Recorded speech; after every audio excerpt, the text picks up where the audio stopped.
Welcome to the Danny Clinkscale Reasonably Irreverent podcast.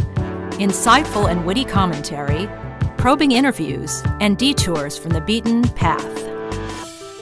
Welcome to Kansas City Profiles, presented by Easton Roofing, and a truly enjoyable and remarkable conversation with Brenda VanLengen. She's the primary analyst for Big 12 Conference women's basketball package for Fox Sports, ESPN. She does play-by-play. She does analysis, one of the few people to do those. Her career is so varied. Her athletic career started in tiny Roseland, Nebraska. Her father was a coach and a teacher. She went on to play collegiate basketball at Nebraska-Kearney. She was an outstanding player there, an academic All-American. She's in the Hall of Fame of that particular university.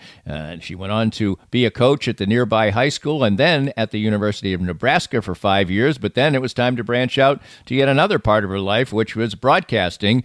She saw a couple of broadcasts that weren't quite up to standard, and she said, I can do that.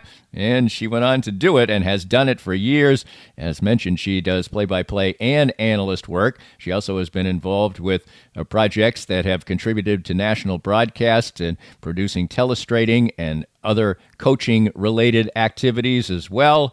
And as mentioned also, now she is the executive producer of If Not For Them, about the genesis of women's college basketball in the pre-NCAA era. Talks about the opportunities that weren't there, the opportunities that were created by trailblazers who are on in age now, but still have the ability to tell fantastic stories. It's an incredibly well-crafted documentary series, and it will be finishing up over the next year or two. You can get involved and contribute to getting that completely off the ground and launched at ifnotforthem.com, and you'll be able to also, with a contribution, get yourself a video look at this amazing project. You'll hear Brenda talk about that, her playing career, her life, her journey, everything all rolled into one. It's pretty incredible, pretty enjoyable. We worked together a bit in the late 90s and early 2000s, and it was always a joy. And so is this conversation that we'll share next on Kansas City Profiles, presented by Easton Roofing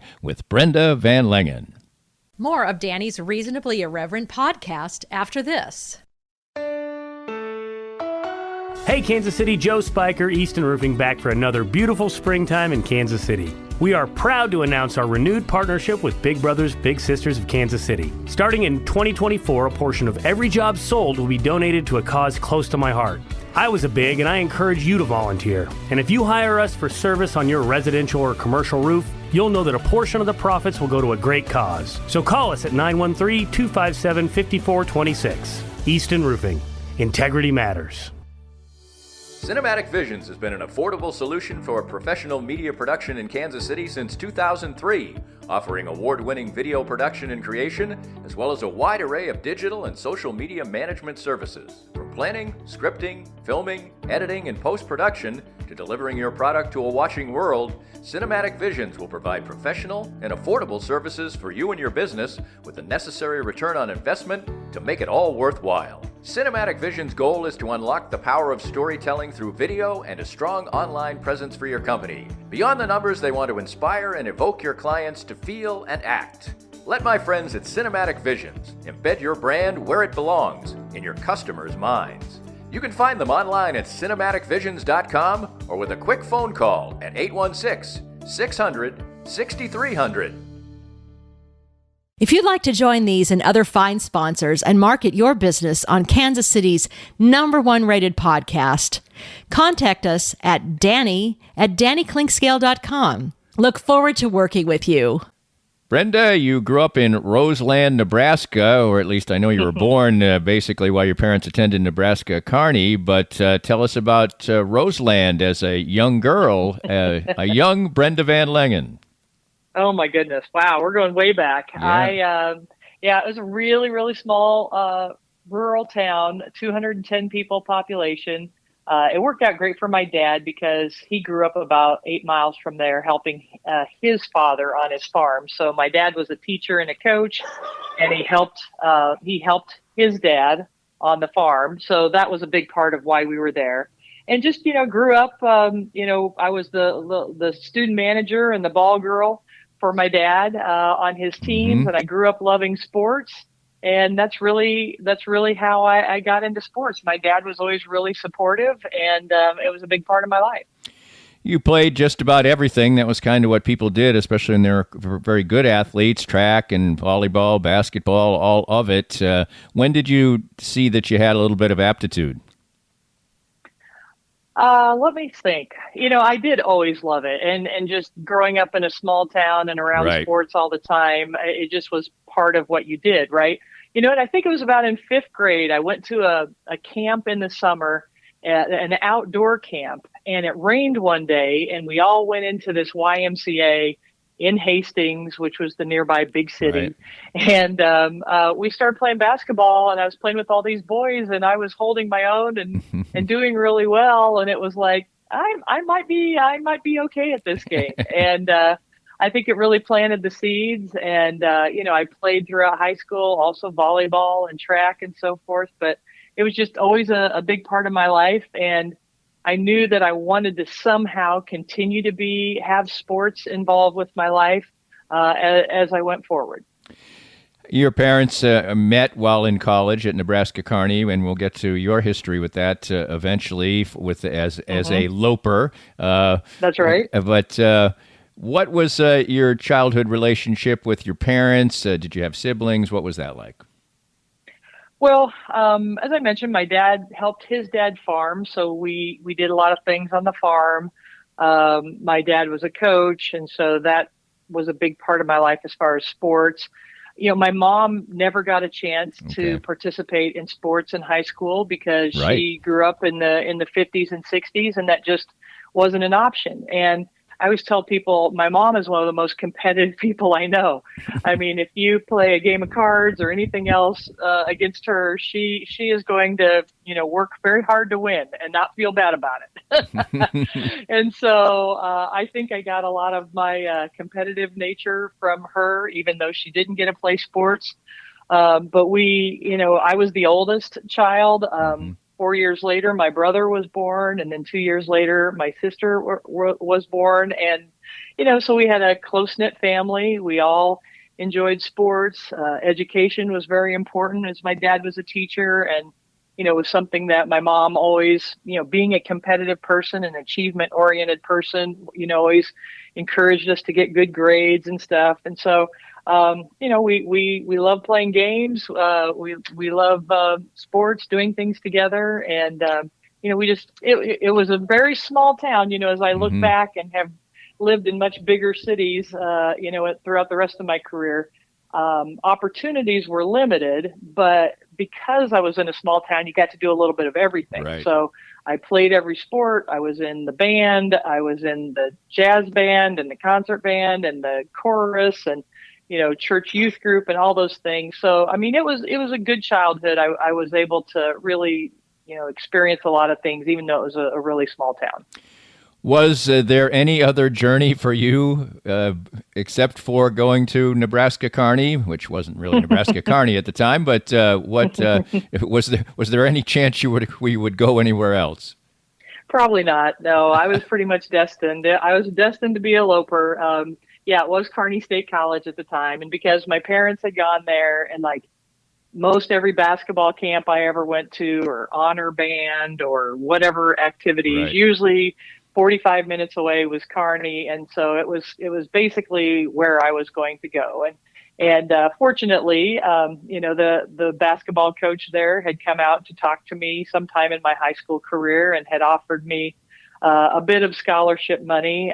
Most of my college was paid with academic honors, scholarship kind of stuff, but there was a little bit of basketball money there. And so, when I had an opportunity to go to college and play basketball, do something that I really loved, pursue a degree in business education, because I wanted to be a coach to stay involved with sports, but I liked my business classes as well. So, Kearney it just fit. It just checked all the boxes because it was a good education school, teacher training school.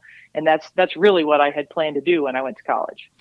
And you got to hit the ground running and play pretty much right away. That must have been enjoyable to get right in there and get to go.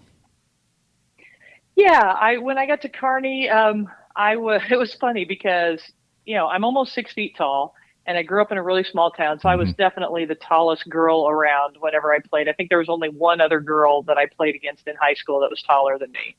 And when I got to college, there were 6 people taller than me just in my class. And so I decided it was time to move my position out from the post position inside out to a 3, a small forward. And, so it allowed me to get into the varsity rotation when I was a freshman. I didn't play a lot my freshman year, my sophomore year, a little bit more. And then, as a starter, my junior and senior years. And we went from a team when I got there of mostly freshmen to a pretty veteran team my junior and senior years. So we went from like 9 and 18 my freshman year to back-to-back 21 seasons and going to the NAIA national tournament my senior year. So, it was a fun experience, a lot of growth, a lot of great teammates, good experiences, had a great time there. But there was a tragic aspect of it, too. A very good friend of yours was killed in a motorcycle accident during that. You would eventually set up a scholarship fund in her name. That's got to be pretty traumatic. You mentioned that it's a group of young people who are sort of growing together, and to have that happen, that must have been kind of devastating. Yeah, it definitely was. It's one of the hardest things I've ever gone through in my life. And, I was only 19 years old. And, it still brings emotions back, right? So, it was, she was somebody that was from a small town like I was. Ann Stockton was her name. And, we had very similar backgrounds in a lot of ways and just were great friends. And she was on the basketball team as well. And just a tragic accident that she was killed in a motorcycle accident. And, it just, at the time, it really made me kind of reevaluate things and, how short life can be and, to make sure that you really enjoy every moment and take advantage of every opportunity. And, her spirit kind of inspired me for so many years, really the rest of my life in a lot of ways. And it, just made me really appreciate the opportunities that I had going forward, and also not to miss out on opportunities. Right. I think it really kind of stirred in me something that, if an opportunity presents itself, take advantage of it, because you never know what might happen around the corner. You obviously very accomplished, one of the top 20 scorers of all time, 2-time academic All-American, All-Conference, All-District, all those other things. And you got your bachelor's degree, as you mentioned. Just tell us what, we're going to talk eventually about the wonderful documentary series that you're doing. But we're starting to make headway in this time. You were actually able to play college basketball and get a little bit of money and such. But still, what was the atmosphere like for a reasonably small college for women's athletics at the time? Yeah, it's interesting to think back as we've seen so much growth recently and so much attention being given to women's sports, television and attendance and everything.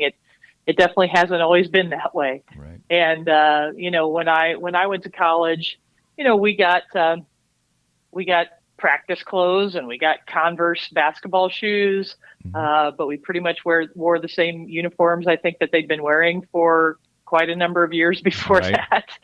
And my very first year, my freshman year, we packed 12 athletes, 2 coaches, and a trainer into a 15-passenger van with all of our luggage packed around us, and that's how we traveled to games. And we were in Kearney, and we were at the time in the CSIC conference, which all those schools ended up breaking up, and most of them went to the MIAA. But, we were going from Kearney down to Joplin, Missouri, and Pittsburgh, Kansas, all crammed into the back of this little van. And, but we were really glad to have the opportunity just to be able to play college sports. And, I knew that it was really special because, I was getting to do something that I absolutely loved to do as part of my college experience. And, not very many people showed up at our games. When I did make the announcement to endow the scholarship in memory of my friend Ann, I said, those of you that were at the games back then, all 25 of you that showed up at the game.